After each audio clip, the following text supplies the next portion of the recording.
I like the hustle. I like sales. I like working with people. And I was affected by the 0809 crash. I was a kid, but we lost everything. And I thought to myself, maybe I should do something else. Maybe I should go back to school.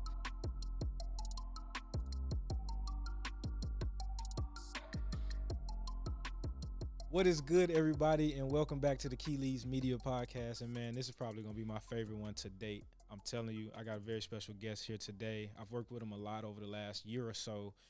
He's one of the hottest realtors in Miami, down in the Brickell area. If you're looking for a property down there or anywhere in Miami, really, just reach out to him. He is going to make sure you're taken care of. I learned so much from listening to him. You're going to learn a lot from listening to him today. And look, man, I promise this episode will not disappoint because he's probably got some nuggets that I'm not even prepared for that I'm just going to take in. So you're definitely going to get them too. Without further ado, I want to introduce you guys to Milton Andrade. Milton, thank you for coming on today. Thank you, Malik. Thanks for having me. I'm excited. This is one of my first podcasts, so let's get the show going. Let's do it. Let's do it. So for sure, man, just tell the people a little bit about who you are, how you got into real estate, just your journey up to this point. Okay. Well, basically, I've been doing real estate now for about 22 years. Ever since I was 22 years old, out of college, I got my real estate license and started working right away. But I'm blessed by the fact that my mom and dad were in the business. Originally, I actually wanted to be a doctor. I took my MCAT, and it was in between the years of college and applying to medical school that I started doing real estate because those applications were so expensive. And I really realized then that I like the hustle. I like sales. I like working with people. This is a relationship business, and I kind of felt like that was more of my calling than being a doctor because that was so expensive. I didn't come from money. I'm a first-generation American.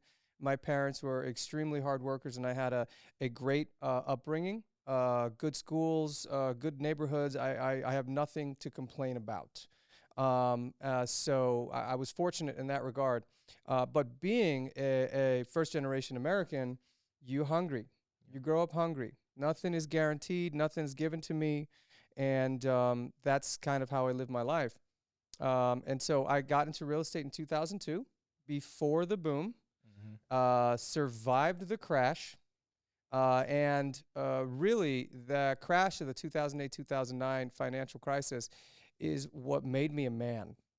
You really learn what you're capable of, and it makes you stronger. And so today, with inflation and COVID and post-COVID, it's like, let's go. Yeah. So that's a little bit about me. No, for sure, man. I mean, just, and I was affected by the 0809 crash. I was a kid, but, we lost everything in that space. So, to hear that you been in the game so long, seen the boom, seen the bust, is a wealth of knowledge there. Tell me a little bit about, the struggles and kind of how that made you into a better realtor, made you to a better man, just facing that adversity at that time. Yeah, so my entire family was in real estate. And so when the market crashed, I remember I was celebrating my 27th or 28th birthday in Vegas. Had an amazing time. I came back, I had 6 deals ready to close, and 6, right? It was good. And then all of a sudden, the banks went out of business, and boom, boom, boom, nothing closed. I made no money for 6 months. Wow. Couldn't pay my house, my car. I had to figure this out. My sisters were losing their homes. My parents were losing their homes. Even though my dad, having been in real estate, and then he had his own mortgage company even, he had to start over. He got a job working for Comcast and, selling their, products and plans. He rose quickly to the top because he's a hustler. He's the boss. He's the OG. And then he got hit by a car. He was in a really bad car accident. Some guy was texting in a commercial van and absolutely obliterated my dad's car, and he was bedridden for 2 years. He couldn't work, and everybody was losing their home. And I'm also gay. I came out, and I was also disassociated from the family. And so I still needed to help them, even though I couldn't get the same kind of connection from them. I was in a position there where I needed to learn how to save my home. And so I started learning how to do loan modifications. for my own personal use. Right. And then once the market kept slipping, it didn't make sense to modify. That led me to short sales, where I quickly was able to get back on the horse, get back on the saddle, and start helping the clients, friends, family, and everybody that I met with what was the biggest need at that time. It was deleveraging, because we were all in a moment of everybody was upside down, everybody was leveraged to the hilt, and so the big boom there would be deleveraging. And so I learned what a short sale was and how to do short sales, and I quickly became the short sale king, Yeah. where it was stacking up as many listings as possible. Some of those closings took over a year in the beginning, and then they took 90 days, and then they took 30 days. And it was aligning myself with a title company to help me with the processing. I still do business with that title company today, Florida Title Professionals, Judy and Jira. They're awesome. We teamed up, and we helped hundreds of people during that time to get out from under their debt and start over. We were even able to get people money for doing the short sale, so that they wouldn't be out on the streets. And so that really helped me a lot to prove that, I can basically do it all. I remember one time I was sitting at home. IRS showed up knocking on my door, and bill collectors, and I thought to myself, maybe I should do something else. Maybe I should go back to school and go to medical school and just go for it. I decided that was about 30 seconds, and I was like, screw that. Nobody's going to ever pay me what I'm worth, and I don't really feel like going back to school and getting into more debt. And so I shook myself off, and that's when I started to learning loan modifications and short sales. And what I did soon after that, once I could, because I was able to avoid bankruptcy, I was able to renegotiate debts. I did it on my own, not a Chapter 13, no Chapter 7. I was able to short sell my own home, walk away scot-free and without any debt. I had 3 homes at that time. I was able to sell them all. And 2 years later, because I was making money doing these short sales, like I had multiple closings with these short sales. It was like building momentum and then stacking. I was doing maybe $40,000 a month, even at the worst of times. Yeah. Because everything is possible through real estate. Everything. And that first thing that I did was bought myself a multifamily home with an FHA loan. And I did this because I thought to myself, if the world was ever going to have another terrible disaster, my family would have a place to live. Right. And I would live in the studio, and I would rent out the others, and I could put my family in the 4-bedroom, and I could rent out the 2-bedroom, and we could pay the mortgage, and we would survive. And so I did that out of sheer trauma response. Mm-hmm. And it was one of the best things I ever did, because I bird and bird and bird. Bird is buy, renovate, refinance. I'm sorry, buy, renovate, refinance. You keep it, rent it out, and buy, renovate, rent it out, and refinance. And I did that a couple of times with a couple of properties, and now I have a nice portfolio of passive income that allows me to not freak out in times of shift. When the market is shifting, when there's a war in Ukraine and a war with China and an economic war and inflation and all these different things. Now they're going after buyer brokerage commissions and stuff.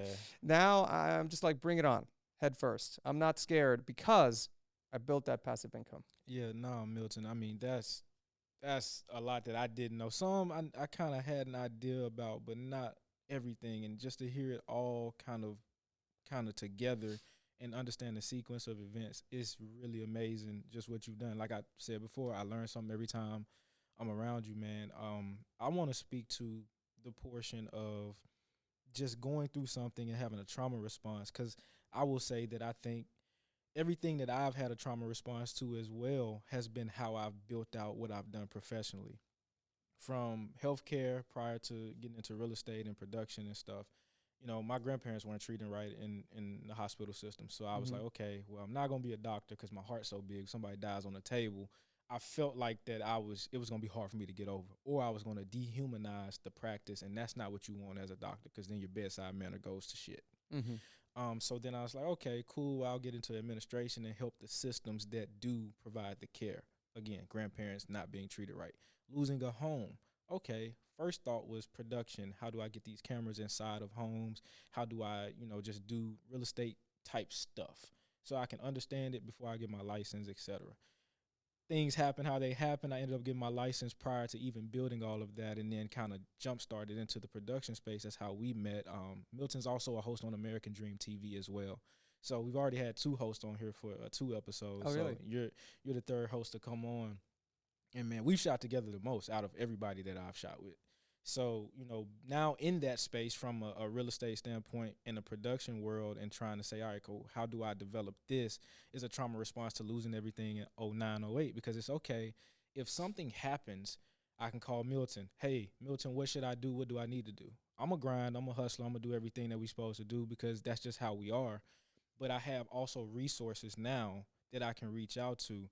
Again, a trauma response to losing everything, Right. right? So, and then, just being healthy and staying healthy is a trauma response to just, again, people being sick. So my background in sports and fitness is like, okay, well, I need to stay healthy and understand exercise and physiology and nutrition because what's all this money? What's $40,000 a month if you're sick and you can't enjoy it? A billionaire with a bellyache on the beach just wants to feel better. Right. Exactly. So that's a whole point in itself. And I mean, you just gave so many gems. I mean, it's incredible. So, like I said, it's probably my favorite one so far. But I want to get into the next piece, which is staying relevant, because you've had to adapt so much to stay relevant in the industry. And now, we're in the Content Factory. Shout out Content Factory for letting us use the studios, because man, I wouldn't be able to do all this without the team.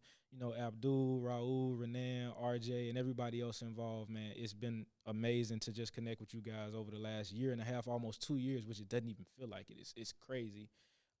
So just being in this space, understanding content, marketing, how do you stay relevant in that space? You said you just came back from a conference, right? Yeah. So ultimately, at the end of the day, change is the only thing that you can count on. Everything is going to constantly change and evolve. And if you sit there waiting and fighting the current, you're going to be swept away and you're going to be left behind. I embrace change always. And I would say that in this career, every 5 years, I've had to reinvent myself. I started I was working on first time home buyers. And then during the boom, it was investments, vacation homes. And then during the crash, I started doing commercial real estate and businesses because unemployment was really high. People needed jobs. I found where was the need, and then I got into short sales because we were deleveraging, right? And it's just constantly embracing change, embracing technology, and bob and weave, roll with the punches. Yep. If you sit there and you feel like a victim, nobody cares. The world will keep spinning and you're not going to get anything done. And if anything, you're going to get further and further away from the change. So like if I didn't embrace video, I would be like I was 2 years ago, having a difficulty really getting words out of my mouth on camera instead of where I am today, where it's like, let's do this. Let's roll. I'm ready Right. to go. Unscripted, not prepared. Let's talk. Let's be real. And that's true, guys. We've been on shoots, and he'd be like, you know what, man, put the paper down, Yeah. and just goes. Just go. Just Yeah. go. Be real. Because also, if you're going to be doing video, which gets people to know you, like you, trust you, so that they become almost a friend and then they want to work with you, if they meet you and then you're a completely different person, all you are is a fraud, right? And so I try not to really think about it too much and just go. But that's ultimately me. That's how I've been able to stay relevant, is embracing change, embracing the new technology, the new way things work, and move. Because the faster you accept change, the faster you'll be successful and productive again. Because you need that hunger, you need that challenge in life. The growth only happens when you're uncomfortable. Comfort is the enemy of growth and development. And so if you put yourself in positions where you're going to be forced to get outside of your comfort zone, you will grow and you will get better. And that has to do with whether I went from using a fax machine to using a scanner to using digital signatures. You know, even email at one point in time was revolutionary, and now everything's via text. You know, it's constantly evolving the mode and the ways in which we communicate. And since real estate is a relationship business, Mhm. I need to be at the forefront of how we're going to be communicating, and that's really what I'm focused on. For sure. And then just talk to that piece in terms of building a business because you don't work alone, right? Like, No. we're not in this studio alone. We've had to work together on shoots from the first time to the 15th time or however Right. many it's been. You know, when you talk about staying relevant, it's one thing for you to think it and provoke it within your organization or in your, your process, your creative process, but also talk about how other people have to buy into it and how you kind of find those individuals along your journey because it's not, again, you can't do it alone. No, you definitely can't do it alone. The era of the solo agent is over.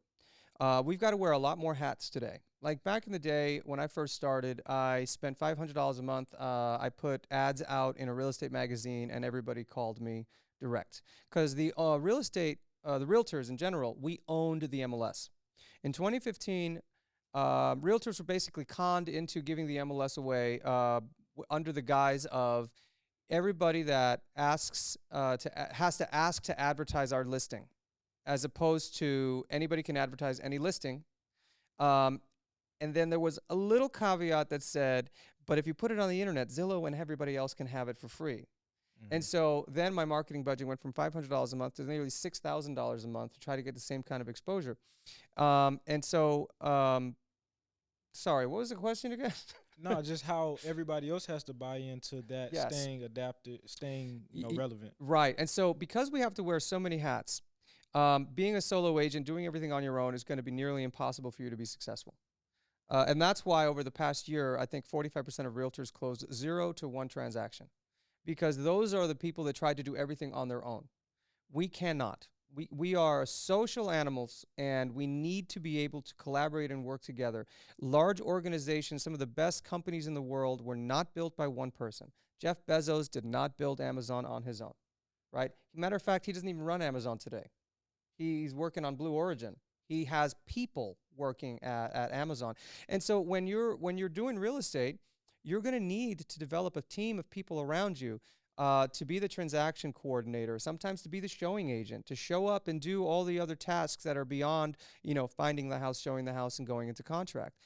In a transaction, you have a title company, you have an inspector, you have a banker, you've got the processor. We've all got to coordinate and cooperate in order to make it seem smooth and seamless and Mm-hmm. easy to the buyer or to the seller. And Right. I think today a lot of people think that realtors don't do much.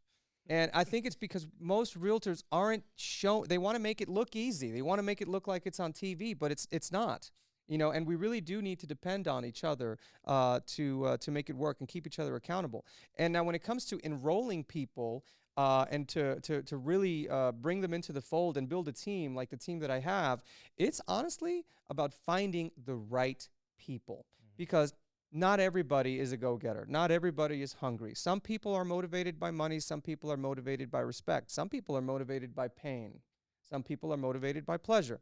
And so it's finding the right people that are going to be a complement to you on that team. Like, I don't need another me, right? We'll go crazy, right? I need somebody that's going to be more of a paperwork, detail oriented, checking contracts, Mm-hmm. right? I need somebody that more has a bedside manner because I'm from New York. I can be a little bit direct sometimes, right? And so I call Karina, my assistant, do me a favor, talk to this person because she's going to, massage it and make Mm-hmm. it seem cute, cool. Plus, she's a woman. It makes it easier for her Yeah. to say And Milton's difficult just gonna things. say, "What do you want?" Yeah, I'm like, what do you want? Tell me to choose. Cut it. Get to it.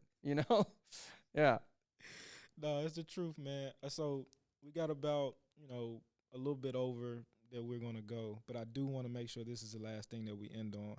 And how important, because you said you're from New York, we heard your story. How important is your brand? Because at the end of the day, this podcast, everything we're doing as Key Leads Media, working with you working with ADTV, and then collaborating with other realtors, and then building your team. Everything is about making sure that one, we get we give the end user a great experience, but at the end of the day, in this business, your face is your business card. So talk about your brand, the importance of building a brand, doing it on video, doing it in other spaces in terms of relationships, actually meeting people. Talk about that because I definitely want to end on that. I think that's important. Well, your vibe attracts your tribe. I'm not for everybody, but for the people that I am for, is the people that I want to attract. And so by being authentic and being real and putting yourself out there and being vulnerable, you're going to meet people that they vibe with you, right? They're like, I like that guy. I want to do business with that guy. And who that guy is, I'm the knowledge agent, right? I'm going to help people understand the nuances of real estate in a down market, in an up market, with high interest rates, with low interest rates. I take a macroeconomic look, a microeconomic look. We're looking locally. You know, it's being an expert, being a professional, and being able to back it up. That's what I stand for. That's what my brand stands for. And that's also why I tend to be unscripted, because I want to be real and I want to attract people that vibe with me. And I know that there are plenty of them out there. And so, just being authentic, being real, and putting yourself out there, being vulnerable, getting on video, doing a podcast, talking to agents, cold calling clients, door knocking, doing open houses, and meeting strangers that become friends. That's real estate. And that's I think that answers your question. Yeah, no, that is the Milton Andrade brand. Yeah. For sure. So, look, man, so much knowledge in this episode. Whether you're listening in the car, just audio, whether you're watching it on YouTube, whether you're seeing some clips on Instagram, whatever it is, man, you want to revisit this episode over and over and over again because it's gems about life. There's gems about real estate. There's just gems in general that, we never know who we might spark an idea in terms of, what they decide to do next, or if they reach out to you or reach out to me, or, these are the caliber of people in the real estate space. We don't just meet home buyers. We meet, people that run businesses. We meet people that have no interest in real estate. They do something totally different, but you just meet them because you're out and about and you know the lay of the land. So right. You really want to make sure that you're building your brand if you're a realtor or if you're just a business owner. And, kudos to you, man. I appreciate you coming on. It's been an honor working with you over this last year. I'm pretty sure we'll work more. And if you ever want to come back to the podcast and talk about more of anything, it's open. I'd love to come back anytime. And follow me on YouTube at Milton's Market Minute. And I definitely want to develop that channel, start creating more content for that. And you'll help me for sure. For sure. And tell them where they can find you on Instagram as well. At Milton Miami Realty on Instagram. And you'll follow Linktree. You'll have all my other links there as well. For sure. So y'all do this for me. Go follow Milton, subscribe to the podcast, follow us on Instagram everywhere. It's Key Leads Media. And, man, look, it's a great episode today. Revisit it, watch it, learn from it, and we'll see you next time.